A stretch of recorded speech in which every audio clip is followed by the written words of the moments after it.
안녕하세요. 김동섭입니다. 2월 13일 아침 시간으로 하겠습니다. 아침에 녹화를 해놨었다가 그것을 업로드하는 과정 속에서 소리를 들었는데 소리가 나오지 않았습니다. OBS 프로그램이 또 멈춰있는 상황이 돼서 재차 녹음해서 올려드립니다. 오늘 새벽에 끝난 미국 시장은 일단 혼조세나 마감했죠. 다우는 0.5% 하락했고 나스닥 0.03% 상승해서 마감했습니다. 그런데 장 초반에는 다우하고 나스닥 전부 1%대 급락을 하는 모습이 있었고요. 그래서 야간 선물도 상당히 빠졌었습니다. 근데 저가 매수자가 유입되면서 시장을 이끌어줬습니다.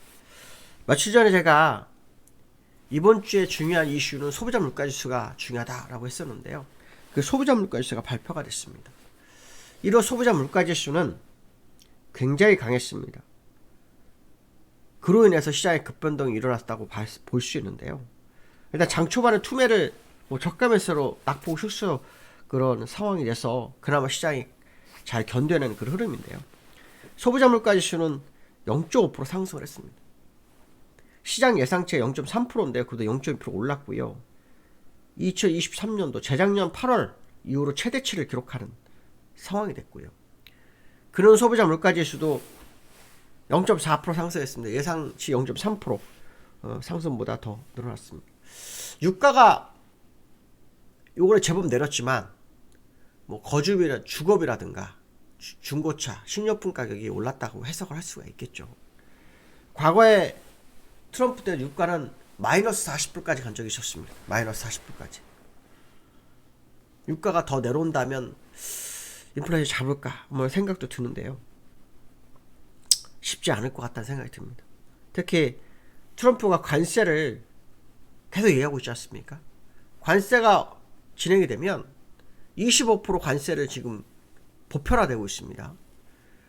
그러면 상품을 수출하는 입장에서 25%를 올려야 되는 겁니다. 그렇죠? 그러면 적자죠. 적자가 날 확률이 높죠. 못 올리면은. 그렇죠? 올리게 되면요. 인플레이션이 발생할 수 있는 그런 상황이 갈 수 있습니다. 그 관세가 또다시 금리 인플레이션을 더 높일 수 있는 상황이기 때문에 연준의 금리나 기조가 좀 어려울 수 있다라는 해석을 할 수 있습니다. 그나마 지금 관세가 시작되지 않는데도 불구하고 소비자 물가에서 이렇게 올랐는데 관세가 진행이 된다면 좀 위험하다고 봐야 되겠죠. 일단 다음 달 FMC에서 기준금리는 동결 가능성으로 가고 있는데요. 97% 정도 된다고 합니다. 시장 분위기상으로는 올해 금리 인하가 없거나 9월에나 금리 인하 가능성을 제기하고 있는데 저는 금리 인하를 하는 게 맞다고 좀 보는데요. 어떻게 봐야 될지 모르겠습니다. 트럼프는 관세를 하면서 금리 인하 요구하고 있죠. 그래서 아마 유가를 떨어뜨리려고 굉장히 노력을 많이 할 거라는 생각이 좀 많이 들고 있습니다.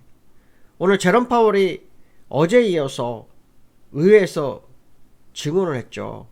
어제는 상원, 오늘 하원에서 금융서비스위원회에서 증언을 했는데요. 어제와 오늘의 발언은 똑같습니다. 금리나 서두르지 않을 거다. 뭐 이런 발언을 했다고 합니다. 래펠 보스트 애틀란타 연은총재도 예상보다 늦게 이루어질 것이다 라고 얘기를 했다고 하네요.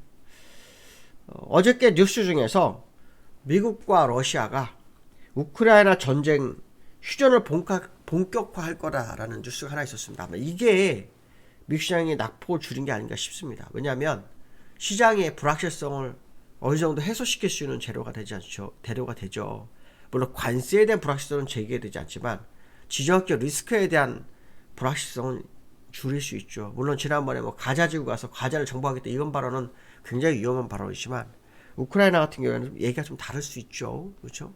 그래서 어쨌든 이 부분이 저가 매수를 유입하게 한 상황일까라는 생각을 좀 해보고 있습니다. 미국 시장은 제가 아마 계속 말씀드리지만 분산의 위치에 있는 것 같다라는 얘기했습니다. 보시면은 다우가 이 고점에서 일정 부분 유지하고 있죠. 근데 장 초반에 아까 말씀하신 1.1% 더 빠졌다가 0.5% 줄였고요.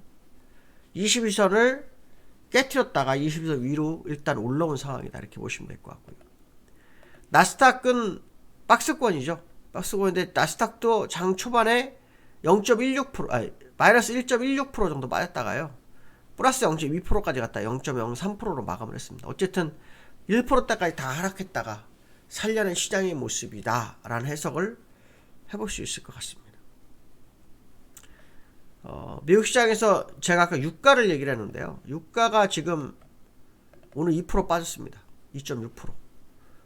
지난달에는 고점까지 갔다가 밀렸기 때문에 절반 정도 반영이 됐죠. 근데 이달에는 지금 그 절반을 더 내줬기 때문에 조금 더 많이 내려오게 된다면 주거비라든가 식료품 가격이나 중고차 가격에 특별한 움직임이 없다면 인플레이션은 하락할 수도 있지 않을까라는 생각도 한번 해봅니다. 그래서 유가가 지난번 과거 트럼프 때 엄청 빠졌던 마지막 그 1년 남겨놓고 엄청 많이 빠졌던 상황이 있었거든요. 이게 65불이었는데 마이너스 보이시죠? 마이너스 40불까지 갔었죠. 갔다가 바로 올라왔습니다. 바로 올라와서 정가는 20불이었거든요. 그래서 지금보다도 한 10불에서 20불만 더 밀린다면 아까 말씀드린 것처럼 뭐 주거비, 중고차, 뭐 식료품비가 특별한 변화가 없다면 인플레이션은 소강 상태가 될 수도 있다는 생각을 해보고 있습니다. 그래서 요즘 그 트럼프가 계속 증산 얘기하고 있죠. 셰일가스 증산, 우리는 증산할 거다 뭐 그런 얘기를 하고 있는데 이게 왠지 걸립니다. 이걸 가지고 인플레이션 조절하면서 금리 인하를 유도하지 않을까라는 생각도 해봅니다.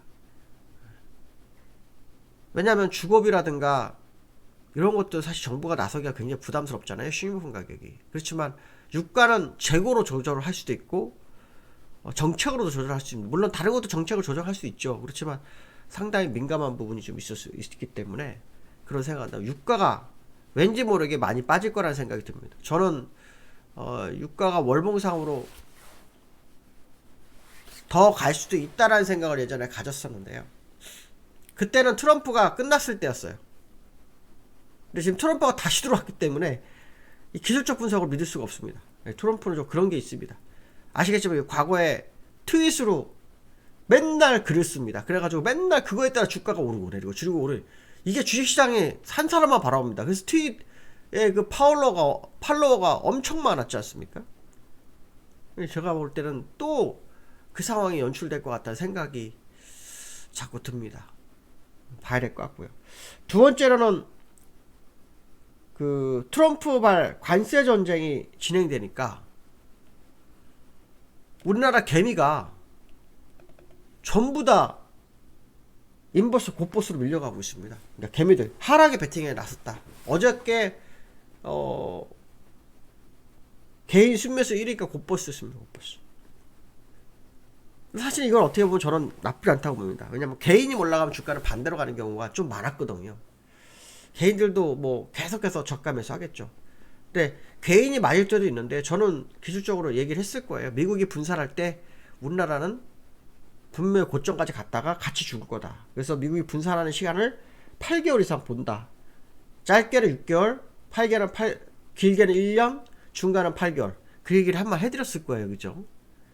왜냐면 월봉상으로 3봉 뭐 이 정도로 만들어줘야 되거든요. 그래, 왜냐면 장기간 상승했어요. 우리나라는 계속 놀았지 않습니까? 언제부터 놀았습니까? 2021년, 2022년, 2023년, 2024년까지도 완전히 개판 일보 직전에 장이었는데요.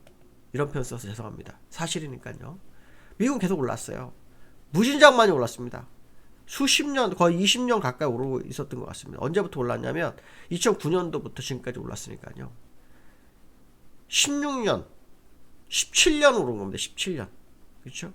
이 조정이 들어올 만한 자리가 왔다는 거죠. 그렇기 때문에 이들은 여기서 이렇게 끝나지 않아요. 이렇게 더 올라간다면 5만 1000이고요. 못 간다면 여기서 상단계가 횡보할 겁니다. 과거에도 상단계 한 2년 횡보하다 죽었죠. 한번 무너졌던 적이 있습니다. 이때도 거의 한 8개월 했다가 확 무너졌습니다. 그렇죠? 저는 이번에 완전히 그거 장이 올 거라는 생각을 하고 있습니다. 기술적으로 완벽하게 일단 1, 2, 3가 우상향으로 맞았고요. 이제 수평에서 1, 2, 3가 나와야 되는 상황이거든요.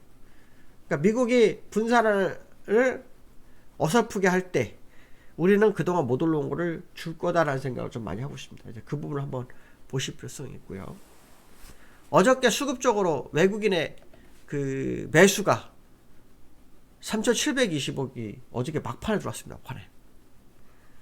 이유는 그 삼성전자 외국인 690만 주 막판에 샀습니다. 개미가 기관이 던졌습니다. 그래서 삼성전자 때문에 매도가 된 거고요. 실제로 내용은 매수였던 것으로 판단합니다. 그래서 외국인이 뜬금포로 귀환을 했다라는 거. 오늘 특히 옵션 만기죠. 옵션 만기 때는 변동성이 있는데 지금 제가 알기로는 옵션 포지션 상으로는 뭐 100%는 없습니다. 상방이 열려 있는 걸로 판단이 쓰거든요. 그래서 오늘 변동성이 어저께 외국인으로 인해서 위쪽으로 움직이는지 한번 지켜볼 수 있는 하루다 이렇게 말씀드리고 싶습니다. 오늘 여기까지 하겠습니다. 감사합니다.